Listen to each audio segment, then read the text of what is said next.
Against this right back, Charlie.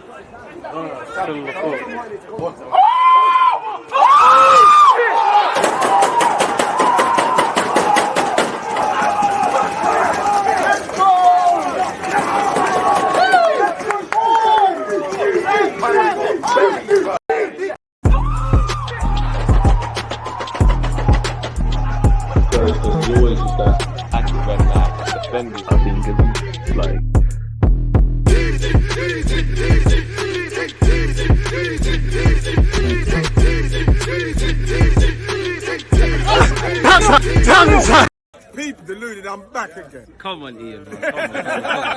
People deluded, I'm back again. Come on, Ian, man. Come on. People deluded, I'm back again. First things first, people, with it being Monday, good morning to those of you like myself in the United Kingdom. Good morning, good afternoon, good evening, and in some cases, good night. As usual, I hope everyone's doing well and safe. Hope everyone enjoyed their weekend. Hope last week was filled with, positivity. And I hope this week we're all able to move that much closer to our goals, hopes, dreams, ambitions, aspirations, and all of that good stuff. You ain't got health, you're dead. So I hope you and your loved ones have continued good health and better health in it. So yeah, if you haven't smashed the like button on YouTube, shout out you lot. Please make sure you're doing that. Twitch gang, I can't lie, we had a great live stream, literally just ended a few minutes ago, and we're gonna have a great one now, and then we're back online on Twitch at 4:30. So the grind don't stop. It's Monday, people. We need more energy. The bad news is that it's Monday. The good news is that it's Monday. We're closer to the weekend again, if you live for the weekends, that is. And it only gets easier. Monday's the hardest. Through doing what I do, I love Mondays now, and that's testament to you lot. But yeah, man, the day DG stops coming late to streams is the day we will win the Premier League. I think if we sign some bloody players, win the Premier League, but why not, man? Hey, shout out Cardiff. I didn't know you was a Welsh schooner. I don't think I have many fans from Wales, but shout out to you, my dude. Come on, I just want Fabian Ruiz trust. Well, I just want Fabian Ruiz. I just want a striker. I just want a mentality shift. I just want to have a better game management. There's a lot of things. I want to win the Premier League. While on the topic of that, I want a lot of things, man. I hear you, though. Appreciate you lot for being tuned in once again. Now, Leno's allegedly in talks with Fulham, and then there's just bits and pieces, where Arsenal's concerned. I can't lie, it looks more of a case of outgoings than incomings at this moment in time for Arsenal. Now, you could see that in two ways. You could be negative and say, and you might be right, why are we letting people go without bringing people in like January? But on the other hand, it is a bit of a catch-22. We need to probably let players go before we can bring people in, and obviously when it comes to, it's that age-old one really, really, really and truly, because, you can't really bring in without letting go out. You can't really go out, let people come in. But what I would say is when you tie down certain players to big contracts in terms of the length of the deal and obviously the wages and stuff, you make it harder to, to rectify the situation, because there might be teams where certain players that are on Arsenal's books that have no futures might have stunk up their teams like us, and they would have just got them moved on, and the world keeps spinning in that regards. For us, that currently is not achievable, is it really? Pardon me. To close the Daily Dusan chapter, he said he wasn't told we were in for him, only had eyes for Juventus. Big up, Mac. I mean, we spoke about that. We spoke about that on Twitch, and that's the end of Vlahovic. I mean, Vlahovic did a mad one where he was talking about his upbringing and all these things. And while I have admiration for him, as a selfish Arsenal fan, I didn't give a crap about it, man. So yeah, it is what it is. Appreciate that live from Planet X. Good morning to those of you in Australia and America. So yeah, it's what it is, really. I'm pretty sure I speak for everyone. Sorry, folks, when I say we just want some bloody players, man. We just want some bloody players. And I was having this debate with my friend yesterday. He's also an Arsenal fan, and he thinks about it completely different. I said, obviously, I think Arsenal do a good thing of zanging us and making us think it's either or. I think there's no get a midfielder or a striker. You need both. But we said if gun to your head, if it came to it, would you prefer a striker or a midfielder? And I said, I almost don't know, because I think, unpopular opinion, I lean towards midfield, because don't get it twisted, goals win games. If we could some of these games where we've been absolutely, pardon my language, poor, we might have been able to scumbag it if we had a striker.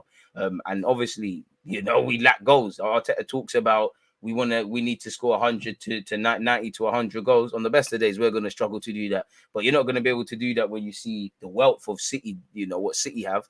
City for years have done it without a striker, but they've conceded now. We need to bring in Haaland on top of everyone else who scores. Liverpool, everybody scores. They're bringing in more goal scorers. You know, Chelsea tried with Lukaku. We can mock them, but they tried. Son and Kane play for Spurs, unfortunately, and they might get Richarlison, who's not blessed with goals. Even if we get Jesus, I think he fits our system perfectly, but I just don't know if you're scoring goals. There's a lot of potential. So my point to say that is obviously to say a striker, in it, like.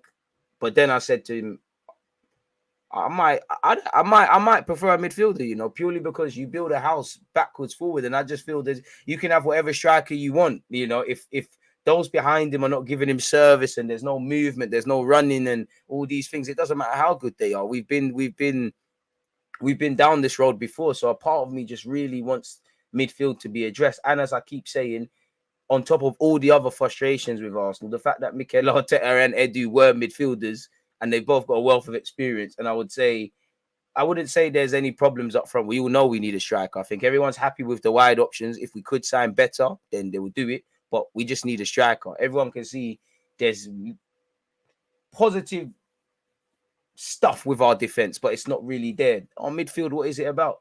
And that's the battle week in, week out. It's not tenacious. It's not physically imposing. It's not blessed with technicians. It's not a blend of that. Like, what is our midfield? And the only one I would say every Arsenal fan out of all our midfield is 100% happy on is Partey. And if we're real, the jury's still out on Partey. Can you stay fit for a full season? The performance you put in the defeat at home against Man City, how you've played the last couple of times against Man United, how you played at Spurs earlier on in the season, how he played when he was doing that lone six. Quality is not a problem for Partey, but it's the fitness, it's that consistency of the higher level of performance. Granit Xhaka, love him or loathe him, I don't think he's a bad player, but he's not exactly an amazing player. And as long as he's one of the first names on the team sheet, same like internally in the club, he's one of the first names on the team sheet. Just in terms of being a midfielder, he's gonna put in mixed performances, so we're gonna get mixed results really. So the jury's still out. Lokonga, certain people are saying loan him out, done him off. It is what it is, but I'd like him around the squad. El Nene, I think everyone can concede. Well, some fans, even the most romantic, if it's not the little 3-4 games, then it's irrelevant there. Odegaard can play their long-term Smith Rowe as well, but it's irrelevant. Smash the like button if you can, people. So I was a bit on the fence. So that I don't know. Would I rather a midfielder? Because I was thinking about at our worst, how good, at our worst, what would you rather? Got a striker or a midfielder? And for me, it probably would be a striker because it could scumbag games. But yeah, man, the midfield for me, it needs to improve a tenfold, like really and truly. Signings is one thing, but just how it functions is too predictable, it's too stale. There's as much as it's about signings this summer, there's so much that Arteta has to do on the training field. Game management. Game management, being switched on, following midfield runners, not switching off at set pieces, not switching off when we're dominating sides, not switching off when we've just taken the lead, being just damn right street smart across many aspects. And we've shown we lack street smartness, even when we've won games. There's certain things that, again, that is more of a mentality thing, but that's something for the manager to address either in a classroom or on the football field, or I don't know, whoever them personality test dons are, you get it through to them. In terms of a striker, a midfielder or a striker could arrive at this club. If there is no movement, kind of what we're not seeing enough, is irrelevant. Because if I'm honest with you, I like the fact that Odegaard peels to the right-hand side, and I like that he drops deep into the midfield, but I want to see a bit less of that.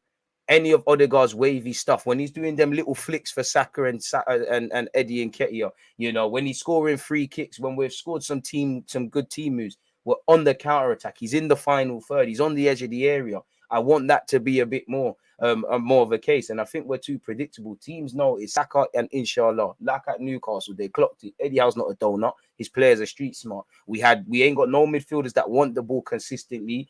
Our defenders, once they get the ball, I see it all the time with Ben White and Gabriel. They look up. There's not too many options. So it's, Ramsdale's like, fuck it. That Saka lad's got to be down there.